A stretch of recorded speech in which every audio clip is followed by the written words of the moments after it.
I'm going to talk about 5 insects that have had an impact on human history. And I'm going to those 5 insects. Again, the silk moth, the flea, louse, mosquito, and honeybee, and I'll do them in that order. So I will start with the silk moth. And I say, what is this thing called silk?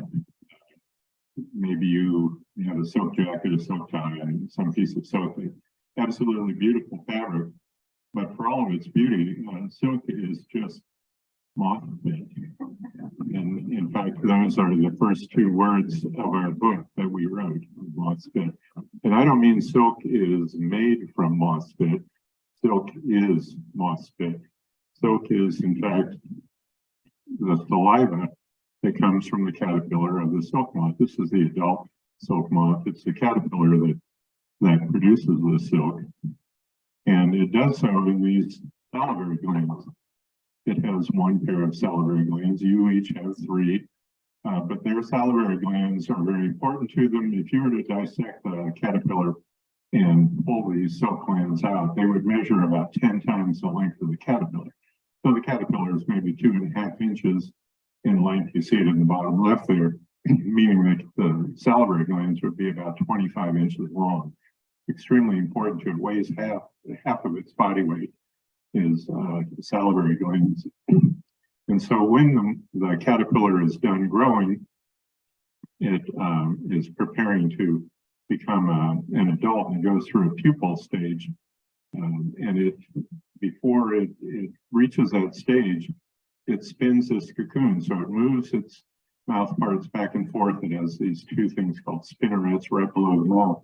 And so it spins this cocoon. It does so about 6 inches a minute, and it does it continuous. So this cocoon that it makes is 1 single strand of silk, about 3,000 feet long, so 0.6 of a mile long, of a strand that's thinner than a human hair. So for its weight, the silk is considered to be as strong as steel. I say in the book how many suspension bridges are made out of silk, or there aren't very many. In fact, 0. But for its weight, as strong as silk, as strong as steel. So what? Why do we care? Why is silk special? It's been produced for thousands of years, at least 7,000 years. It was, in its day, worth its weight in gold. It was used as currency, paying wages, paying debts, salaries, even extortion plots. Silk was used for that. But more important, because of its value and desirability, it led to a lot of trade. And this trade is what was the genesis for what became known as the Silk Roads. The Silk Roads were a web or a network of routes that went from East China, the town of Shan, all the way to the west to the city of what was Constantinople, now it's Istanbul, and beyond. And you see on the map these lines drawing where they intersect. There were also extensions that went to the East China Sea, the South China Sea, the Arabian Sea, and on into the Mediterranean by the Red Sea. And so you had an extensive network that allowed trade. It went 4,000 miles as a silkworm caterpillar would crawl, and was important for about 2,000 years. Exchanging ideas, people, it was what knitted east and west. And the importance of it was where those intersections occurred, the trading happened. There were trade centers, markets developed from those, and then surrounding the markets, because of their importance, were cities. And some of the cities that were developed are important in early history. The city of Samarkand is now in Uzbekistan, Baghdad in Iraq. Merv is no more. It was decimated by the Mongols in the 1200s. Kaffa, we were hearing about the Ukraine. Kaffa is on the Crimean Peninsula in the Black Sea, and where the fighting is going on, right near there. But where these intersections all occurred, we saw the trading of movement of not only goods, but technology, ideas, cultures, languages, and religions. And so that was the lasting importance of the Silk Roads. So silk moth itself, its importance or what it impacts were bringing wealth to the Chinese empires, and they really developed a lot through those, linking Europe and Asia. Movement of technology, I won't list these, you can read them faster than I can speak, but a number of these that are important in the movement, both east and west. So that's silk moth. And I'm going to come back to this, assuming Tom doesn't pull me off the stage here in a few minutes. These Silk Roads, not only routes of trade, but also routes of death. The orange arrows show the deserts, the Gobi and the Taklamakan deserts, and these were the home of the bubonic plague. And they occurred in, or the plague was moved along the Silk Roads from their home, and it did so 3 times by 3 different routes, and it led to 3 pandemics in history. And the first of these, occurring in the middle 500s, lasting about 200 years, called the Justinian Plague, named after the Byzantine Empire Justinian, and thought to have killed somewhere 30 to 50 million people. Now, these numbers are questioned now, some newer studies, and so they may not be accurate. Nonetheless, killed a large number of people. About 800 years later, the plague, the second pandemic, occurred, lasting about 300 years, and roughly 100 million dying at that point. And that contained the 4-year period called the Black Death. So the Black Death is not synonymous with the plague. The Black Death was only that very short period during that second pandemic, and I'll come back to that in a moment.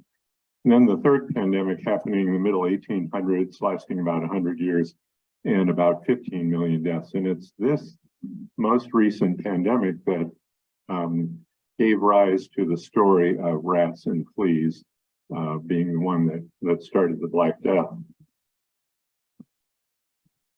So the plague was indeed carried by the Oriental rat flea, one of these 5 insects that I mentioned. And the rat flea occurred on or infested giant gerbils. They're also called great gerbils. This is not the gerbil that your kids had when they were little, or your grandchildren have. This is a gerbil that's about 8 inches long and the tail equally long and weighing about half a pound. So not this little fuzzy thing that lived in a cage in your kid's bedroom. It was infested by fleas, and those fleas had bubonic plague bacteria. Those fleas also later infested other rats, and they were carried along the plague, the rats, the fleas carried along the Silk Roads, and that's where the plague was spread. So in the second pandemic, this is just one story here.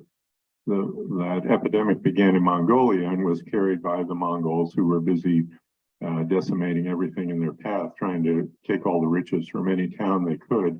Those that didn't capitulate were wiped out. But they were infected by the plague, and they carried the plague with them. They got to the city of Kaffa, walled city. They were not able to capture it, so there was siege that went on, and down to the red text is certain. The red text is perhaps urban myth, but it's a vivid one. Allegedly, the Mongols catapulted their dead into the city of Kaffa, and whether it's to get rid of their dead, or we say in the book, maybe it was to cause such a stench in the city that people would die, or they would wish they were dead because there were so many dead Mongols. That part in red is, as I say, urban myth, but it persists because of the vivid imagery. Back to the black part that is known, what did happen was, regardless of how an epidemic began, and the citizens fled. These were merchants originally from the city of Genoa. They were trying to get back to Genoa. They took the plague with them. Along the way, they stopped in the city of Constantinople. They went across the Black Sea to Constantinople, and from there into Europe, both by land and by sea. And that's where the Black Death occurred. starting in Europe in the 1340s. And so 1347 to 1351, that's the period that we refer to as the Black Death. What was different about that was it spread extremely rapidly through Europe. The other pandemics moved quite slowly, but this one moved very fast. And throughout the continent, it didn't kill everyone in its path. There were pockets definitely that were not infected. But as I said earlier, roughly 100 million are thought to have died over 300 years. The thing that to remember about this is that the rats did not cause the Black Death, despite what you learned. I taught that in my classes, and it wasn't until we wrote the book that we learned that was not the case. Let's see. What was the impact of these fleas? The end of the Byzantine Empire. They'd been decimated by the plague twice. There was a famine that went on because of volcanic eruptions. Both the Catholic Church and the Islam faith lost their absolute authority over their people. The church was unable to explain the plague, and in Islam, Muhammad had promised that the plague would never enter the holy city of Medina, which it did. And so for a while anyway, the authority was challenged. Another thing that happened was the emergence of a middle class. Because so many people had died, many of these were workers for wealthy landowners, and those that survived the plague were able to negotiate for better wages, and because there were fewer of them, to plant crops, harvest crops, etc. And so they were able to amass a little bit of wealth enough to buy property, and you see the emergence of a middle class, what we would call now. And also the wealthy that survived the Black Death and the plague were willing to become patrons of the arts, and so paying for artists, musicians, architects, writers. And so we see the beginnings of the Renaissance coming out of those that survived the plague. But fleas and rats started that pandemic, but what spread the plague so fast? It wasn't fleas and rats. In fact, it was, as Ron asked, it was lice, body lice. Body lice are the ones that spread this very fast, and they were able to do so because humans were infested with them, and so the pandemic moved at the speed of humans through Europe. And that is what spread this so quickly and led to the large number of deaths in a short time. Well, lice have their own stories. We've always had lice, head lice, body lice, pubic lice. Part of our language, I feel lousy. Where did that come from? This is it. Don't nitpick. What are nits? Those are the eggs of lice. So you've seen these documentaries, chimpanzees grooming, they're pulling the eggs of lice, the nits off. And so when you say no, don't nitpick, that's what you're talking about. Well, why care about lice? Because they also transmit typhus, and typhus is a nasty disease. Body lice that carry typhus, they live in clothing, and they transmit typhus, but they don't do so by feeding. What they do is they're blood feeders, and they insert their mouth part, get a blood meal, but when they're done feeding, they defecate, and it's right by the wound. Their bite itches, and this is the part in the talk where somebody starts scratching. Tom, you can start. But it's, and once one does, then somebody else does. It happens. But as we scratch, then we inadvertently can scratch some of the bacteria in their feces into the wound, and we get an infection in the blood. Typhus spreads with poor hygiene, crowding, the lack of sanitation, and in the 1800s, a quarter of all the prisoners in England died from what was called jail fever. They didn't know what it was. Now we call it typhus. Typhus even spread from prisoners to jailers and sheriffs and judges. And the irony is a judge that may have passed down a death sentence to a prisoner may have in fact received a death sentence from a prisoner. by the intermingling of clothing. What did we learn? Oh, during the wars, typhus and lice were especially bad. World War I, many millions died. Lice also spread trench fever. And so here's an interesting bit for you. I think it's interesting.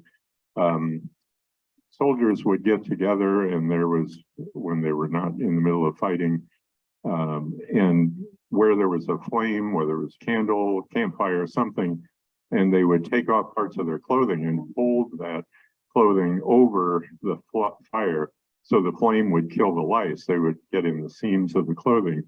And the British called the lice chats. And so when they got together and conversed, these became known as chat sessions. So when you're on a chat session, whether it's online or elsewhere, don't scratch. It's probably not due to lice. But more seriously, the wars, World War II, especially bad in the ghettos and camps. Anne Frank and her sister Margot were killed by typhus, by lice in the one of the camps. So what? Oh, anybody hear of Irish background? Okay, all right. So you know about the Irish famine, the Great Hunger in the middle 1800s, made worse by typhus because it hit the very poor, the very hungry, the worst. They were what were called the unwashed masses. Those that were able to try to get away from the famine sought to emigrate to North America, but they took typhus with them as well. And they were loaded onto ships. The bottom left shows an illustration. These holds below deck, very little light, little water, less food, crowding together, and anyone who had typhus then spread it around everyone else.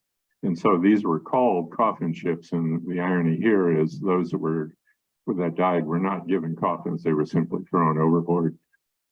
Those that arrived were kept in what were called fever sheds to either allow them to survive, or they died in these sheds. They got minimal care.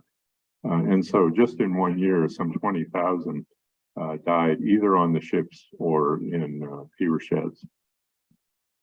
So what did we learn from body lice? The importance of cleanliness and sanitation. The first public health program began in Germany as a result of this. And they felt, the doctor there, that medicine needed to be viewed as a social science, that you, in order to treat the disease, you had to treat poverty. Yellow fever mosquito, the next one of these, factor in a number of these things. I'll talk about each of those. Yeah, so slaves that were shipped to the Americas were shipped to work in sugarcane fields. I hadn't known this. I thought it was cotton, tobacco, other things. No. 75% of the 36,000 ships, slave ships, were to work in sugarcane fields. The slave ships brought also yellow fever mosquito and the virus to the Americas, landing first in the Caribbean. In the U.S., there were early epidemics. In 1793, the first one in Philadelphia. At that time, Philadelphia was the capital of the U.S., and it killed some 10% of the population. The government, everyone in the government fled. Alexander Hamilton was not quick enough, was sick, and Washington got out before he was ill. But no one knew what the cause of the fever was. They thought it might be bad air. In fact, the word malaria comes from bad air, malaria being a different insect-borne disease, or it might have been the clothing, the soiled clothing of victims. And that led to an actual plot to kill President Lincoln during the Civil War, where a Southern doctor from Mississippi collected soiled clothing from those that died from yellow fever, packed it into a trunk and shipped it to Washington, D.C. to a warehouse across the street from the White House, thinking that these clothes were so toxic they could infect Lincoln and kill him some hundreds of feet away. There's a little bit of a logic disconnect here, how it is that the doctor could pack those clothes into a trunk and not become sick, but he was going to kill Lincoln some hundreds of feet away. Nonetheless, Lincoln did not die from yellow fever. Spanish-American War that began with the explosion of the USS Maine, the sailors that were injured were not taken on shore to hospitals where they would have gotten good treatment. they were taken to other ships. The treatment wasn't quite as good, but the fear of yellow fever is why they didn't go ashore. The war was very brief, less than 4 months, followed by a 2-year occupation, and some 13 times as many died from the fever as died from combat. Theodore Roosevelt, you see here as lieutenant colonel, insisted that his troops be returned to the U.S. after the war ended rather than be the occupation force for fear of yellow fever. It wasn't until after the war that yellow fever was figured out. Walter Reed, who you know the name anyway, and the Yellow Fever Commission figured out it was mosquitoes that spread the disease. And another military person, one of my heroes now, Major William Crawford Gorgas, developed a plan to eliminate yellow fever in Havana, and it worked. They essentially got rid of the mosquito and the disease in Havana.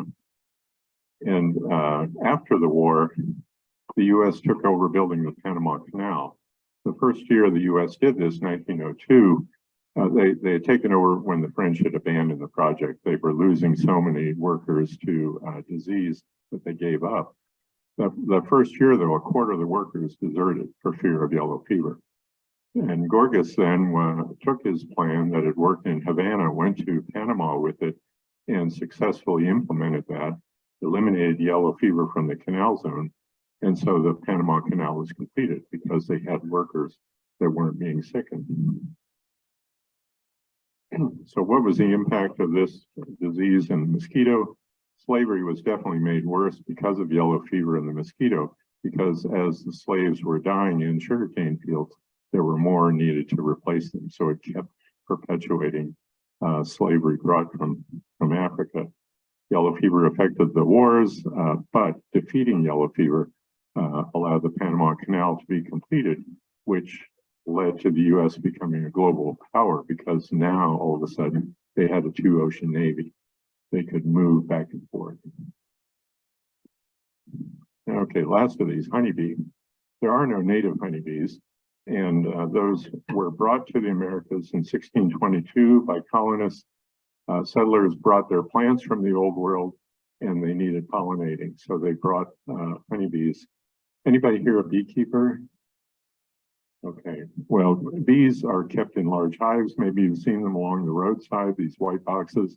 And so they consist of a queen, thousands of female workers, and a few male drones. So honeybees pollinate most of the fruit that we eat and many of the vegetables. So if you ate today, which you did, or yesterday, or the day before, you need to thank the honeybees because they provide much of the food that we do eat. If you bought or seen these honey bears, a little 8-ounce honey bear in the grocery store, that's the result of 1 million visits to flowers and some 27,000 miles of flying back and forth by honeybees. So a significant amount of work. In addition to honey is the lesser thing that they produce, and the other is pollination. So honey in the US, roughly 300 and some million a year, but pollination, roughly 20 billion a year. A significant amount of effort and value to that. And honeybees are in trouble. So just one crop as an example, almonds, better than 1 million acres in California. That's 150 million trees when they're flowering, and it's only for a couple week period. Some 3 trillion flowers that require pollination. And so honeybees are shipped in from all over the US. There's some 30 billion bees that are moved, better than 1 million hives. Anybody ever see these on the highway? Semi-loads, yeah, or sometimes they're tarped, but sometimes they're left open. Usually you only find out about them after a truck tips over. But when the almonds are flowering, somewhere between 2/3 and 3/4 of all the managed honeybees in the United States are in California pollinating almonds. So it produces some 2.8 billion pounds of almonds and adds better than 11 billion to the California economy. Oh, bees, not only the good things, they were used as weapons. Ancient times, this is one example. Richard The first left for the Crusades. Some 200 ships, 13 of them were filled with beehives to be used as ammunition because they catapulted the beehives, and in this case, the siege of Acre in 1191. And bees not very happy going into a catapult, even less happy coming when they land in the city. But it wasn't just an ancient thing that was done as recent as the war in Vietnam, where there were tripwires, vehicles, tanks, or whatever would trip this, and they were attached to a hive of a honeybee, the Asian honeybee, which is larger and more aggressive. And so these hives would land on a tank. Tanks are armored to keep out a lot of things, but they allow bees in, and being inside a tank with a lot of angry bees would not end well. So ancient to recent history with him. Impacts economic value, much of our food produced in weapons throughout history. Do I have time for a quick couple minutes, or am I done? Yes. Okay. So this is a connection between the silkworm and all of you here. And that is, early days, silk was produced. It was woven, looms such as this, producing for thousands of years. In 1801, the jacquard loom was first demonstrated. This allowed large-scale production and repeatable patterns. And this was done because there were wooden punch cards that had holes drilled in them. As they would go through the loom, a rod with a hook on it would drop down, grab a thread, and pull it up. And that allowed creating the pattern made by these cards. Well, this idea was picked up on by an American named Herman Hollerith. And he was hired to oversee the US Census in 1890. He adapted this technology to count and collect census data. And so there were cards, and it had a hole punched in them, which corresponded to specific data from the census. This was fed into a machine. It went between two wires, electric wires, and where there was a hole, a charge, electric current went through. That charge transmitted a signal, and the data were collected and tabulated. He invented also a machine to tabulate those data. So he got a patent on this, got a PhD for it, founded a company called Tabulating Machine Company, later merged with a couple of others, and they changed their name to International Business Machines Company. Yeah, that International Business Machines Company, making tabulating machines, later large-scale computers, later small computers. And so the connection to you is from the silkworm, creating the silk that was woven by hand, then woven through the jacquard loom. The jacquard loom led to the tabulating machine, which led to creation of IBM, which led to creation of computers like personal computers, which went to the smartphone. So if anybody asks you how insects impacted you, you show them your cell phone.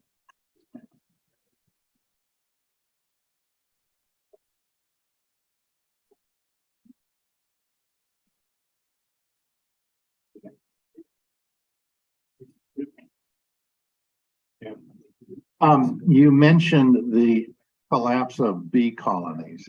How serious is it, and what can be done? And I guess the other kind of half of that question is, how safe is it for the bees to be transported on those big flatbed trucks? I'll do the second question first about transporting. It's very stressful for them, because not just because of going to California and back, but many of those transported bees spend up to half of the year being transported all over the country. So they may go from almonds up to Washington to pollinate cherries, or then to somewhere where they're pollinating alfalfa or peas, or then out to the east. And so if you look at a map of where these bees go, literally 6 months of the year. So it is stressful on them, and they also encounter other diseases from other bees as they interact with them and so forth. So it's a big deal, but it's what produces our food. And so it's sort of a double-edged sword. It's difficult on the bees, but we would not have the food or food supply we do without it. The stress on them is real. We need bees simply to produce, to have the food that we get. They're threatened by one of my former student who has a research foundation. He said we poison them with chemicals. We don't give them enough food. We stress them by sending them around the country. We get them infected by parasites, and then is it any wonder that they're in trouble because they face all sorts of different threats. It's not any one thing. So what can we do about it? The average person, I think, just being aware that bees do matter and they are important, and people put out houses for native bees, which is fine. And native bees, all bees contribute in some way. But I guess lifestyles matter and what we care about. Some of the pesticides are nasty to bees and some less so. So if you're able to buy anything that's organic, you're benefiting by not being reliant on some of the chemicals. But there's not a whole lot that the average person can do. It really is policy level and then agrochemical company level. So if that helps. I'm sorry that I don't have a real easy answer for you. Incidentally, I just completed a book reading about the Silk Road, and of course it was really interesting to read about just how they came up with the fact that you could create the silk from this insect. But the point I was going to make was the writer was saying that there was quite a difference in the quality and the vibrancy of the silk fabric depending on where it was produced. And she was saying that the most colorful and bright, vibrant was the silk that was created in Uzbekistan as opposed to other areas along the Silk Road. I didn't quite understand why that was the case, other than the fact that maybe there was more attention given to detail with dyeing and those types of things. But not really a question, more of an observation here. So yeah, absolutely. And I want to be able to go to the city of Samarkand in Uzbekistan. I was going to go on a trip, and then that got postponed because of some problems there. But yeah, so silk is silk if it comes from the domestic silkworm. But the silkworm, that breeding program lasted thousands of years. And this was done, there was no collective, no somebody leading this. This was done by individual households. And it was very much a cottage industry. Women and their daughters did the collecting and spinning and weaving. The saying in China at the time was men plow, women weave. And the quality of the silk would not have been different unless it was from a different strain of the insect. And they kept breeding these so you got better and better silk. So the silk would have been the same, but I think your last comment that attention to detail, particularly the dyeing process or the weaving process, would have been what made that the most unique. Yes. Online? All right. Very good.